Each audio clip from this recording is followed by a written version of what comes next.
Hi hello welcome to Eagle Media Works. ముందస్తు ఎన్నికలకు సిద్ధం అంటూ సమరబేరి మోగించిన పవన్ కళ్యాణ్ అందుకు తగ్గ వ్యూహాలను కూడా రెడీ చేసుకుంటున్నారు. సినిమా రంగంలో తనకు బాగా స్నేహితుడైన ఆలీని జనసేనలోకి తీసుకొచ్చేందుకు ప్లాన్ చేస్తున్నాడట. దీనికి ఆలీ నుండి కూడా సానుకూల స్పందన వచ్చినట్లు సమాచారం. కొన్ని వర్గాలకు అధికార ప్రతిపక్షాలు సరైన ప్రాధాన్యత ఇవ్వటం లేదని పవన్ భావిస్తున్నారట. పార్టీలోకి ఆలీ రాకతో సరిపెట్టకుండా ముస్లింలకు పెద్ద ఎత్తున సీట్లు ఇవ్వాలని కూడా పవన్ భావిస్తున్నారట. ఆయా నియోజకవర్గాల్లో ఆలీకి ప్రచార బాధ్యతలు అప్పగించే అవకాశం ఉందట. ఇంతకుముందు టీడీపీతో సన్నిహితంగా మెలిగిన ఆలీ ప్రజారాజ్యం ఏర్పాటు టైంలో కామ్గా ఉండిపోయారు. ఇప్పుడు మళ్ళీ రాజకీయాల్లోకి ఆలీ చేరిక వార్త హల్చల్ చేస్తుంది. ఆలీ జనసేనలోకి వస్తే పవన్ తాను అనుకున్నట్లుగా ముస్లింలకు ఎక్కువ సీట్లు ఇవ్వగలిగితే మాత్రం వైసీపీకి మాత్రం ఇబ్బందులు తప్పవు.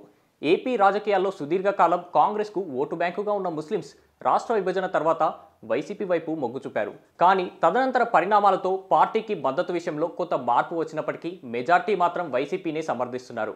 ఈ పరిస్థితుల్లో ఆ వర్గానికి విశేష ప్రాధాన్యత ఇస్తూ ఆలీ లాంటి వాళ్లను జనసేనలోకి దింపితే పరిస్థితుల్లో భారీ మార్పు వచ్చినా ఆశ్చర్యం లేదు. మొత్తానికి జనసేనలోకి ఆలీ రాక నిజమైతే వైసీపీకి ఇంకాస్త ఇబ్బందులు పెరగడం ఖాయం. ఈ వీడియో మీకు నచ్చినట్లయితే లైక్ చేయండి, షేర్ చేయండి, కామెంట్ చేయండి, సబ్స్క్రైబ్ చేయడం మాత్రం మర్చిపోకండి. Thanks for watching. Like and subscribe Eagle Media Works.